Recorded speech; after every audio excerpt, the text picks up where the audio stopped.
Okay, a feel-good moment. Finally, Madison Square Garden. Melo was warming up. We didn't know what he'd be warming up for, but he got really warm early and often. You know, he's tough to guard no matter what, but if he's knocking down that three-point shot, that means you got a closed space, and he's very good at taking an angle and blowing by people, and you can see it. You don't have a rim protector. He's going to challenge every time. Guys have sweet spots on the floor. You've got to get him off that spot. He likes that elbow area of the foul line to turn him face up. But wait a minute, no Kemba Walker. There's Gennaro Pargo. Well, Gennaro Pargo, you know, definitely one of those guys, my all-ready team. Whenever his number is called, he's ready to go. Are you ready for Melo? Because they just kept on coming. That one over MKG. 46-36 New York in front. J.R. Smith drives, and the to Jeremy Tyler for the dunk. 54-42 Knicks. They're cheering at the Gardens. The Boo Birds aren't there. Carmelo Anthony now. Oh, that is textbook. You young fans out there watching this game, that's a nice jab, great space. Carmelo Anthony off the Lamont Sessions miss with the rebound. And hits from half court to beat the buzzer. Amazing. I mean, this is when you know you have it going on. He felt it the entire way. This is from half court. One step off the one leg, and you can see he's still locked in. He's serious. He had 37 in the first half, and then Melo still scalding hot in the third. I don't see any double teams anywhere, Smitty. Do you? No, not at all. And you can see where the ball is going in. It is unreal what's happening. Tyson Chandler get it out to Melo. Hand up. So what? Place is going wild. Look at that. Martin's staggering. Look at Kenny. He's staggering. Because Melo's putting on a show. J.R. Smith taking it to the hoop. Oh, behind the back to Raymond Felton. Good job by J.R. So let me get this highlight a little bit. It's not the all Melo show. And off the turnover, look at Melo getting out. 1, 2, 3, 4, 5. Easy. Hey, don't spoil the party. Don't spoil it. Sorry, I apologize. That's a bucket. That bucket, a career high 51 points at that point. And then Melo deals another three. Here we go. He's looking at the Knicks record. He's looking at the Madison Square Garden record. You know, that was just the third quarter we were showing. Now is the fourth quarter. He's heating up. He had 56 through three quarters. Misses there. That would have given him the record, but hits 2 free throws and ties the Knicks record at 60 points. I think Woodson should have taken him out right there. What do you think, Smith? No, not at all. No, not yet. Oh, talking about records, flashback, Christmas Day, 1984, Bernard King, the 60-pointer. That stood as the Knicks record. And then February 2nd of 2009, Kobe Bryant, 61 at Madison Square Garden. I remember watching that game. I mean, him going just totally off. Kobe! So it came down to this. Carmelo Anthony with the basketball and history. He's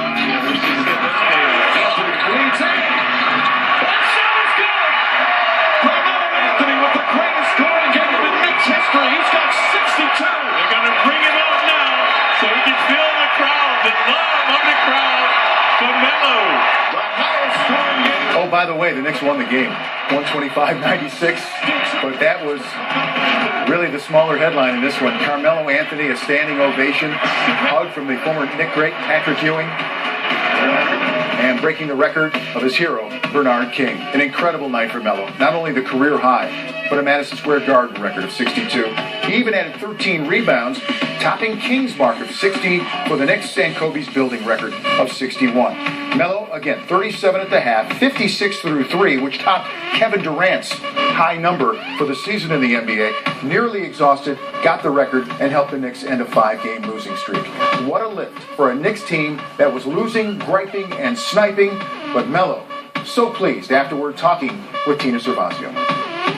Carmelo, you just had the greatest scoring performance in Knicks franchise history and set a new MSG building record. At what point tonight did you know you could do something special? I didn't. I was just taking it one possession at a time, man. I came into this game locked in. I didn't know I was going to have this type of performance.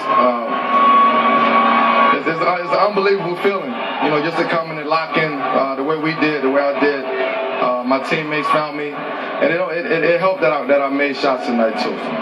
You talk about being locked in. You did not smile once tonight. until you were taken out of the game and the crowd recognized you. Can you describe that zone that you were in to enable you to shoot like this? It's just a zone that you get in sometimes. Only a certain group of people know what that zone feels like. And tonight was one of those zones. And my teammates saw that. They played off of that momentum, off of that energy and that focus. And we all had it from the beginning to the end. Was there something said before the game, or was this something you guys as a team talked about? Because of all the struggles that you've been through lately, should everyone work together and help you get through this? They played a video in the locker room for us. It was a Muhammad Ali speech. And it was just from that point on, I think everybody just picked their whole intensity level. Well, for me, my energy level went up, my focus level went times 10. My teammates put me in position to do what I was able to do tonight, so I got to thank them.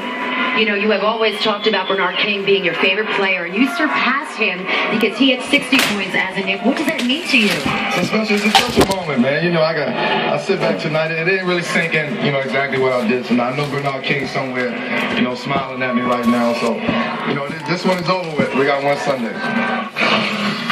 Melo tried to turn the page, but let's enjoy what happened on Friday night. He is among a who's who of all-time scorers at Madison Square Garden. What a great record to have in a terrific building. He made it the Mecca again on Friday. You're right, Vince. The New York Knicks, obviously, things have been going their way, but I think this is a bright spot for them, especially for an individual like Carmelo Anthony. He's taken a lot of heat. He's answered all the questions. But a special night. We also might add, though, he still had some minutes left. It's just because the game was out of control, they took him out. I wish the Bobcats would have made it closer because I want to see how much he could have gotten. Yeah, and that's a tough decision for a coach. You don't want your star. He leads the league in minutes played. He was up there over 38 again tonight.